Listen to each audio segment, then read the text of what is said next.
todo lo que tiene que ver con la parte emocional, pero también con la parte judicial, que la vamos a tratar. A los que ya presentamos, a Daniel y a Patricio, abogado y psicólogo Daniel Sánchez, se unen también el abogado penalista y exfiscal Pedro Ortustegui.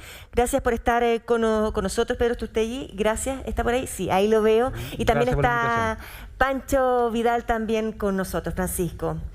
¿Comenzamos, Amaro? Sí, a mí me gustaría simplemente preguntarle a Daniel Sánchez, desde una perspectiva netamente psicológica, cómo ve este cuadro, un escenario en el que se habla de una familia, y lo dice Raquel, completa transparencia, absolutamente disfuncional, todos, dice ella, requiriendo tratamiento, pero vemos el comportamiento de un hijo que en pantalla también, lo que estamos observando, es una imagen donde posterior al ataque con su padre, él está ensangrentado, con la camisa ensangrentada, y después se saca una selfie.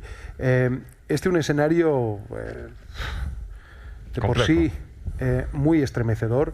Y Diego, me gustaría preguntarte a ti por darnos una panorámica. ¿Cómo lo ves desde el área, verdad, de tu experticia? Daniel. Sí, mira, lo primero es que me afecta N, no sé por qué, creo que es porque estoy viendo a una mamá sufriendo, quiero empatizar con ella, quiero empatizar con él, con el papá, con la hija, con el hijo, quiero empatizar con las casi 69.000 personas, Amaro, que han sido víctimas de violencia intrafamiliar el primer semestre de este año. No es solamente este caso, sino que esta situación... Extrapolarlo. Exacto, nos deja ver una situación que ocurre en el país, que ocurre en nuestra sociedad, y que lo que indica claramente es que existe en ciertas familias una manera de relacionarse en la que prima por sobre cualquier otra cuestión la agresión, la agresividad y la violencia, que es lo que ha dicho ella justamente en su video. Y para poder hacer un análisis más acabado, si tú quieres, hay que entender el desarrollo y la forma en cómo se transmiten las habilidades parentales y marentales de los progenitores, la forma en cómo cada uno de los miembros vive su realidad y la forma en cómo la dinámica familiar se construye también. Son tres cosas completamente diferentes. Entonces podemos ver acá a una persona, como en muchos otros casos, insisto, con ciertas características que brotan, que emergen, que surgen producto de una situación que están viviendo. La situación que gatilla, la situación que genera este resultado o esta acción es multicausal. Hay características personales, culturales, sociales, familiares, es lo mismo que está sucediendo con el coronavirus, que gatillan y empujan una reacción en la que yo creo que es súper importante también hacernos la idea que cuando miramos la relación de un hijo con el padre, como este caso, tendemos a pensar en la relación que tenemos nosotros con nuestros papás. La relación que tiene un hijo con la mamá, tendemos a categorizarla, a comprenderla, como yo me vinculo en la relación con mi mamá. Entonces me parece un poco extraño lo que está sucediendo acá, porque lo miro desde mi marcorreferencia. Hay que sentarse en este caso a observar la dinámica de la familia y, tal como ha dicho la mamá, solicitar ayuda porque es ultra, hiper necesario echar una mano. ¿Y cómo interpretas la selfie? Insisto, como un brote, como un momento de pérdida de realidad absoluta. Hay ciertas acciones, brote psicótico le dicen alguna, a mí no me gusta llamarlo así, yo prefiero más bien pensar en que hay una acción o hay una condición que genera en esta persona y en muchas otras más una pérdida de realidad absoluta y probablemente entender una selfie o cualquier otra acción como un trofeo, como algo que me permita decir, mira, ¿sabes qué? Yo me vanaglorio de esta acción y me ubico por sobre los demás, más aún en una relación familiar, insisto, donde no prima la colaboración. A propósito de esa imagen para el abogado Pedro, ¿esta imagen puede ser utilizada como prueba desde los abogados de Hernán Calderón padre o no? ¿Cómo se van mezclando y se van tejiendo esta historia pensando en el desarrollo y la investigación de 120 días que se ha decretado?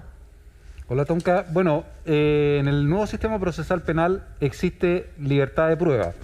Por lo tanto la parte acusadora como también la defensa pueden aportar las pruebas que estimen pertinentes. Evidentemente estas pruebas que son del sitio del suceso las debe levantar la policía o quien tenga acceso primero a ellas. En este caso, aparentemente fueron personal del edificio, también se filtró un medio de comunicación posteriormente. No sé si la levantó la policía el primer día, pero todas las pruebas que levanten tanto los peritos de las policías, como también los peritos privados que se pueden contratar por parte de las defensas, pueden ser incorporados posteriormente a un juicio, así como también los informes, por ejemplo, psiquiátricos que puedan presentar ambas partes, tanto la Fiscalía a través del servicio médico legal, utilizando servicios públicos, o bien la defensa utilizando servicios de carácter privado.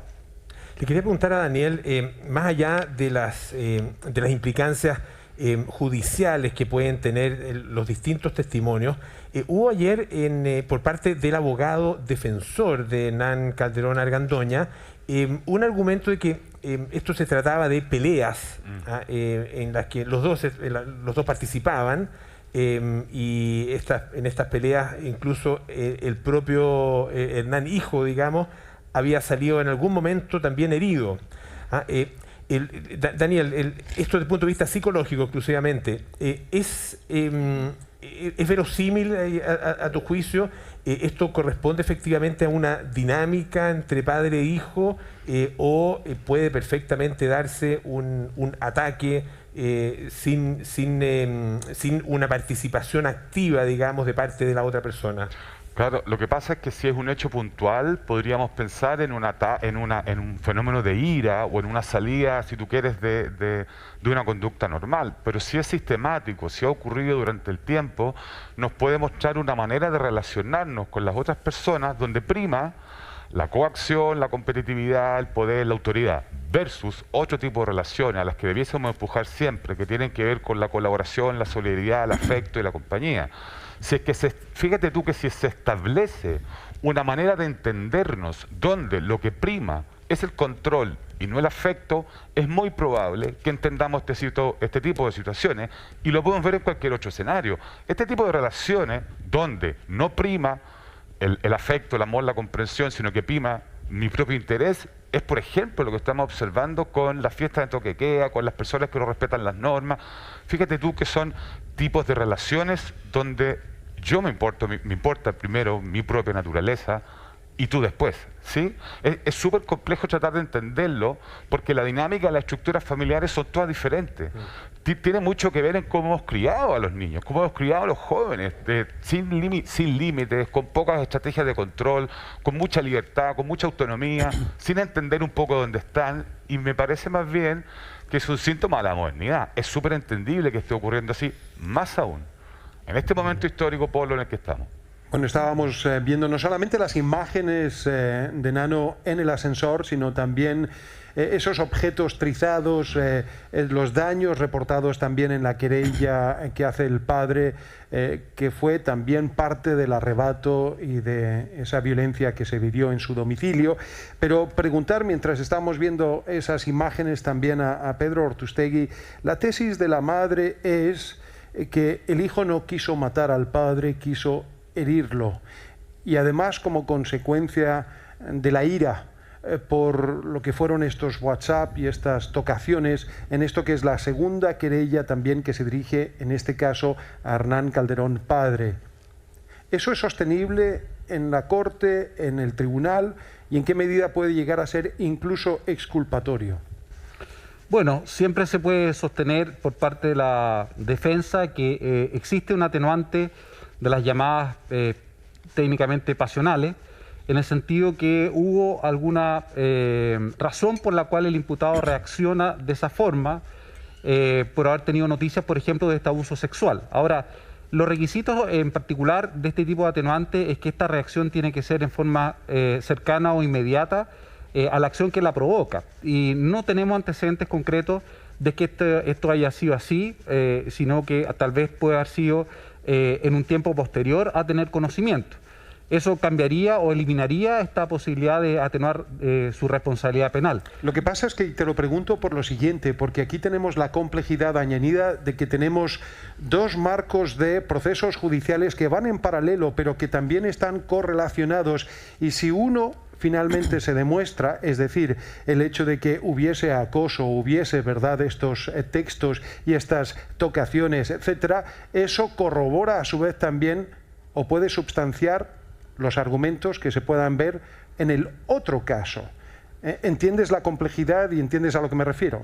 Así es, pero para efectos de determinar la existencia de ese hecho punible, estamos hablando del abuso sexual, tenemos que tener una sentencia firme y ejecutoriada que condene a Hernán Calderón padre por ese delito de abuso sexual, para determinar con toda seguridad la existencia de ese hecho punible.